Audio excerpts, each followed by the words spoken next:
안녕하세요. 한의사 김영찬입니다.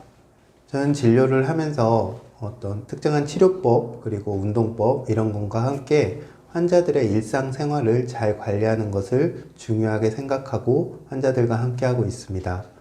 환자들이 먹고 마시고 잠을 자고 운동하고 스트레스를 관리하는 것과 같은 그런 일상의 내용들을 한의학적 관점에서 정리한 것을 생활한의학이라고 이름 붙였고, 이를 관점으로 환자들의 건강을 돌보고 또 이런 부분들에 관심이 있는 분들과 함께하고 있습니다. 저는 하루에도 몇 번씩 환자들에게 잘 먹으라고 당부합니다. 우리가 먹는 음식이 나를 만들고 내 기운을 나게 하고 그것을 바탕으로 내 마음과 감정이 생겨납니다. 당연히 우리 건강에는 좋은 음식이 매우 중요합니다. 그런데 많은 분들이 좋은 음식에 관해 조금 오해하고 있는 것 같습니다. 뭔가 한 가지 특별한 것을 먹으면 건강의 문제가 다 해결될 거라고 생각하거나 특별하고 귀한 음식이 좋은 음식이라고 생각합니다.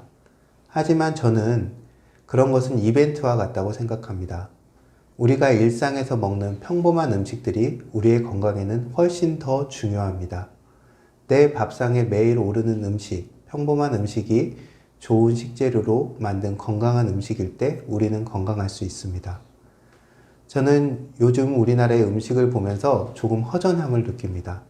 급속한 경제 성장과 더불어 음식의 겉모습과 외양은 아주 풍성하고 화려해졌지만 그 안에 먹는 사람에 대한 배려, 마음은 점점 줄어드는 것 같습니다. 이것은 마치 갈증이 났을 때 탄산음료를 마시는 것과 같습니다. 잠시 시원함을 줄 수는 있지만 그 후에 더 심한 갈증이 몰려오는 것처럼 많은 현대인들이 잘 먹는 것 같지만 실제로는 허기져 있는 것 같습니다. 저는 우리가 일상으로 먹는 평범한 식탁, 평범한 음식 속에 건강함과 다른 사람을 귀하게 여기는 그런 마음이 담기는 음식이 정말 건강하고 좋은 음식이라고 생각합니다. 과학기술의 발달로 우리는 자연과 별 상관없이 살고 있는 것처럼 보이지만 우리 안에 있는 유전자는 과거 자연의 일부로 살던 시절의 기억이 그대로 담겨 있습니다.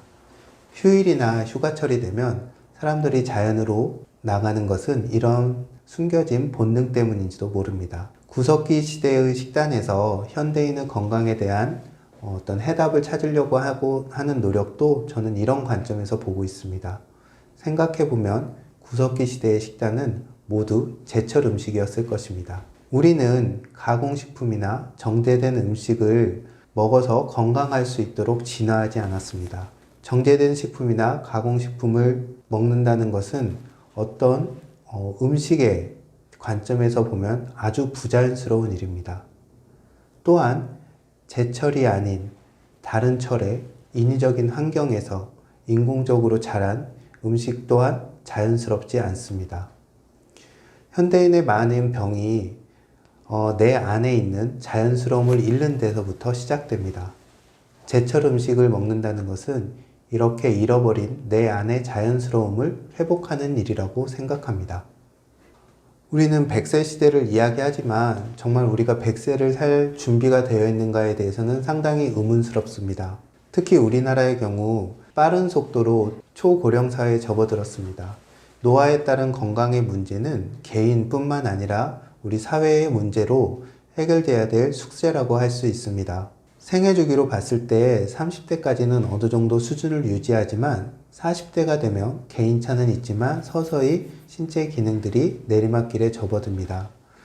몸에 여기저기 특히 얼굴에 주름이 늘어나는 것 또한 이런 어떤 노화의 하나의 신호일 겁니다.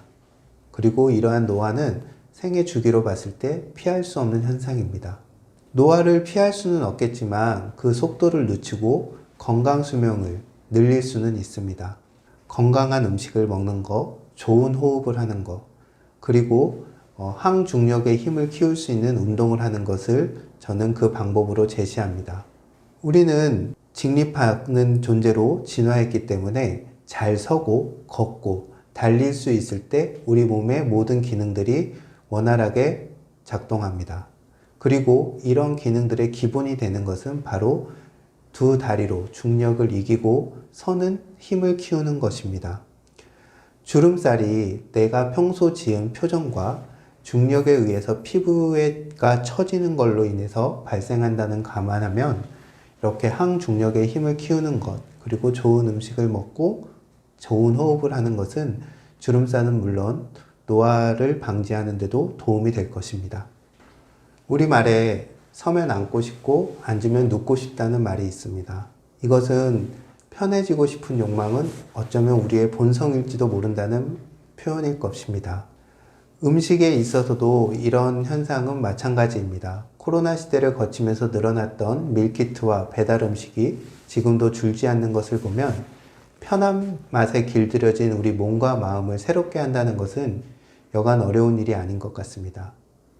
이런 편안함에 대한 추구는 저는 아주 오래전 수렵 채취를 하던 인류로부터 시작됐다고 생각합니다.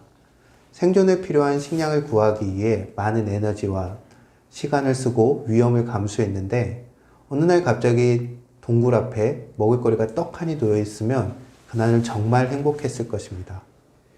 이런 특별했던 기적이 현대인에게는 매일 일어나고 있습니다. 정말 환상적인 일이라고 할 수 있습니다. 그런데 이 환상적인 편리함에는 함정이 숨어져 있습니다. 편리함에 길들여질수록 우리는 자꾸 의존적이 되고 스스로 할 수 있는 힘들을 잃는다는 것입니다. 특히 건강을 관리할 때 내 스스로의 힘으로 하지 않고 다른 사람의 힘을 빌리거나 도구의 힘을 빌린다면 그것은 처음에는 좋아 보일지 몰라도 점점 시간이 경과할수록 내 스스로 건강을 관리하고 유지하는 힘을 잃게 만듭니다. 그런 의미에서 나와 내 가족이 먹을 음식을 만들고 내 몸과 마음을 스스로 움직이는 것은 매우 중요합니다. 음식을 만들고 운동을 하는 것이 중요한 이유는 그 자체로 건강에 도움을 줄 수도 있고 또한 혹여 남의 도움을 받더라도 의존적이 아니라 주도적으로 받고 내게 필요한 것을 선택할 수 있는 힘을 키울 수 있기 때문입니다. 신선 노름에 도끼자루 썩는 줄 모른다는 속담이 있습니다. 편리함에 길들여져서 내 스스로 나를 관리할 수 있는 힘을 잃어서는 안 됩니다. 우리나라는 수면 시간이 짧은 걸로도 유명하지만 많은 사람들이 불면증으로 시달리고 있습니다. 자려고 누워도 쉽게 잠들지 못하고 이유 없이 자다 깨고 꿈에 시달리기도 하고 자고 일어났는데도 아침에 개운하지가 않습니다. 그래서 많은 사람들이 좋은 수면에 도움이 된다는 것들을 복용하기도 하고 그래도 되지 않으면 결국 강제적으로라도 잠을 자기 위해서 약물을 복용하기도 합니다. 하지만 이런 것들은 불면증을 개선하는데 근본적으로 도움이 되지 않습니다.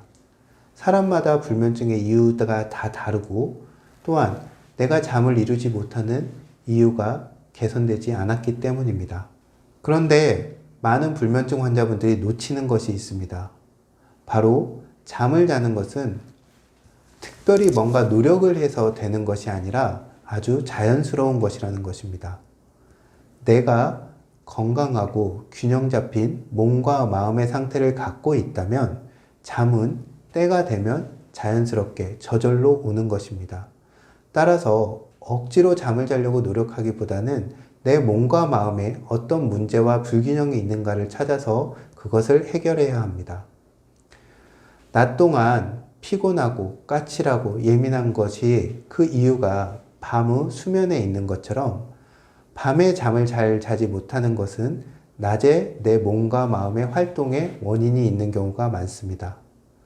낮 동안 내가 어떤 삶을 살았는가를 한번 살펴보고 그 속에 감춰진 문제를 해결할 수 있을 때 좋은 잠은 저절로 따라오게 될 것입니다. 세상에 많이 나와 있는 음식책과는 조금 다릅니다. 우리가 일상에서 음식을 해 먹으려면 그것이 쉬운 식재료로 편하게 해 먹을 수 있는 음식이어야 되고 그것이 맛있고 건강해야 합니다. 가능한 쉬운 식재료로 그리고 맛있게 간단하게 해 먹을 수 있는 레시피들을 담았고 또한 그 레시피들이 필요한 몸의 상태에 대해서 설명했습니다. 우리가 건강하게 살기 위해서는 좋은 음식만큼이나 좋은 생각들, 좋은 고민들도 필요합니다. 그리고 그것을 나 스스로 할 수 있을 때 우리는 건강할 수 있습니다. 그런 건강한 삶의 좋은 가이드북이 될 수 있다고 생각합니다.